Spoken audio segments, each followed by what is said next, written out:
যে পাকিস্তান সৃষ্টির পর থেকে আমরা শুনেছি পাকিস্তান একটি শিশু রাষ্ট্র। 24 বছর একসাথে বসবাস করেছি, কিন্তু আমাদের বয়স বাড়ে নাই। এই শিশু রাষ্ট্রের দোহাই দিয়ে এবং পাকিস্তানের সিকিউরিটির প্রশ্নে যেভাবে তৎকালীন বাজেটের সিংহভাগ বিভিন্ন বাহিনীর পেছনে খরচ করা হয়েছে, তাতে কি দিন শেষে খুব লাভবান হয়েছে পাকিস্তান?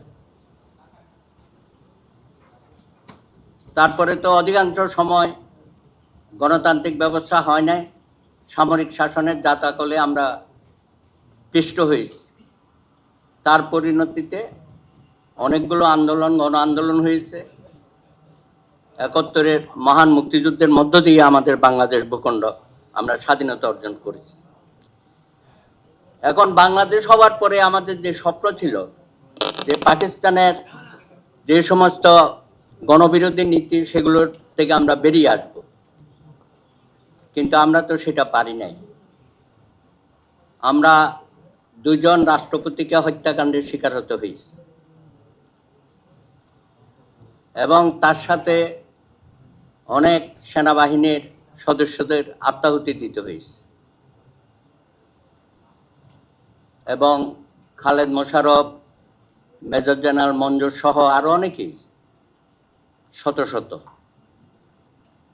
কর্নেল তাহের, এগুলো হচ্ছে আমাদের ভাগ্যের নির্মম পরিহাস এবং ধারাবাহিকভাবে এগুলো চলেছে।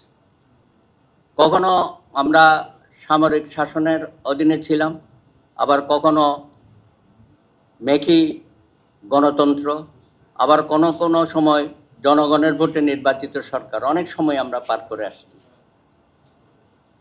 তবে আমি আমাদের দেশের সেনাবাহিনীকে, যারা মুক্তিযুদ্ধে অংশগ্রহণ করেছে, পুলিশ, বিডিআর,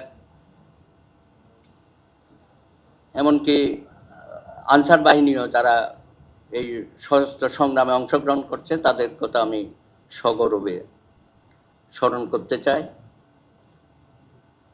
কিন্তু এইসব বাহিনীগুলো যে বিভিন্ন সময় ব্যবহৃত হয়েছে, সামরিক সরকাররা তো করেছেই, গণতান্ত্রিক সরকারগুলো যেভাবে এদেরকে দলীয় বাহিনীতে পরিণত করেছে, এগুলো ভয়াবহ। এই যে বিডিআরে যে হত্যাযজ্ঞটা হলো, আমাদের চৌকস সেনাবাহিনী প্রায় 57 জন বোধহয় হত্যাকাণ্ডের শিকার হয়েছে। এগুলো কিন্তু চোখের সামনে হয়েছে, আমাদের অনেকেই জানি এগুলো। এবং একদিকে হত্যাকাণ্ড চলছে, যমুনা তগুতে বৈঠক হচ্ছিল যারা বিদ্রোহ করেছিল তাদের সাথে, কিন্তু কোনো অ্যাকশনে আমরা যেতে পারি। কেন যায় নাই আজও সে প্রশ্ন উত্তর আমরা পাচ্ছি না। তারপরে আমি দেখেছি, বিশেষ করে এই যে নারায়ণগঞ্জে 7 খুন হলো, সেখানে যারা জড়িত ছিল তাদেরকে বাঁচানোর জন্য রাষ্ট্রের সর্বোচ্চ পর্যায় থেকে চেষ্টা করা হয়েছে এবং তাদেরকে এর থেকে, র্যাব থেকে সরিয়ে যার যার বাহিনীতে পাঠিয়ে দেওয়া হয়, ছুটি দেওয়া হয়। নৌবাহিনীর লোক বা আর্মির লোক। তো সেটা নিয়ে আমরা একটা হাইকোর্টে মামলা করলাম। তো মামলাতে রুল ইস্যু করা হলো যে যাদেরকে ছুটি দেওয়া হয়েছে তাদের ছুটি ক্যান্সেল করা হোক এবং তাদেরকে গ্রেপ্তার করা হোক। এই যে একটা ডিরেকশন হাইকোর্ট থেকে দিল, আমি মনে করি যে সেই সময় একটা অসাধারণ কাজ করেছে বিচার বিভাগ, এবং যেই কারণে যারা সম্পৃক্ত ছিল এই হত্যাকাণ্ডের সাথে তাদের কিন্তু একটা বিচার হয়েছে মোটামুটি, এখনো পেন্ডিং আছে অ্যাপিলেট ডিভিশনে। তো এগুলো সবকিছুই আমাদের অভিজ্ঞতার মধ্য দিয়ে আমরা এগুচ্ছি। আর যে সমস্ত নির্বাচনগুলো হয়েছে, সেই নির্বাচনে কিভাবে আইনশৃঙ্খলা বাহিনী, সেনাবাহিনী সহ সম্পৃক্ত হয়ে গেছিল এবং কেউ কেউ অতি উৎসাহী হয়ে অংশগ্রহণ করেছে এইসব অপকর্মের সাথে। 2018-তে আমরা দেখেছি রাতের বেলায় কারা সিল মেরেছে, সেনাবাহিনীর সদস্যরা, পুলিশ, সবকিছু মিলিয়ে একটা বাংলাদেশটা, কি বলবো, আমাদের যে স্বপ্ন ছিল, যা আমাদের আকাঙ্ক্ষা ছিল, সে জায়গায় তো আমরা পৌঁছাতে পারিনি, আরো অনেক নিচের দিকে আমরা চলে আসছি। এখন 24শে গণঅভ্যুত্থানের পরে আমাদের একটা সম্ভাবনা বা আবার নতুন করে আমরা স্বপ্ন দেখা শুরু করেছি। আদৌকে আমাদের চরিত্রের কোনো পরিবর্তন হবে? কিছুটা আমরা দেখলাম 5ই আগস্টের এই 2 দিনের ঘটনায় আমাদের আইনশৃঙ্খলা বাহিনী এবং সেনাবাহিনী যেভাবে আরো রক্তপাত থেকে জাতিকে রক্ষা করেছে, সেজন্য আমরা তাদেরকে আন্তরিকভাবে ধন্যবাদ দিতে পারি যে শেষ দিকে এসে তারা জাতিকে একটা সুরক্ষা দিয়েছে, আরো রক্তপাত যাতে না হয়, আরো হত্যাকাণ্ড যাতে না হয়। তো এগুলো নিয়ে অনেক কথাবার্তা আছে, ওরা কিভাবে চলে গেল, পালালো ইত্যাদি, আমরা সহযোগিতা করেছি, বিদেশে বসে ষড়যন্ত্র করছে। আর ভারতের কথা আমরা সবসময় বলি, আমি বলি বিজেপি আপনি বর্ডার সুরক্ষা দেওয়ার দায়িত্ব নিয়েছেন দেশের পক্ষে, আপনার চোখের সামনে সব পালিয়ে যাচ্ছে, বর্ডার ক্রস করছে, আর আমরা বলছি ভারত আশ্রয় দিচ্ছে। আরে সেটা তো সেকেন্ডারি, প্রাইমারি দায়িত্ব হচ্ছে আমার কেন বর্ডার গার্ড তাদেরকে আটকাতে পারে না, কিভাবে তারা ফাঁকি দিয়ে চলে যাচ্ছে, সেই কথা আমরা বলি না।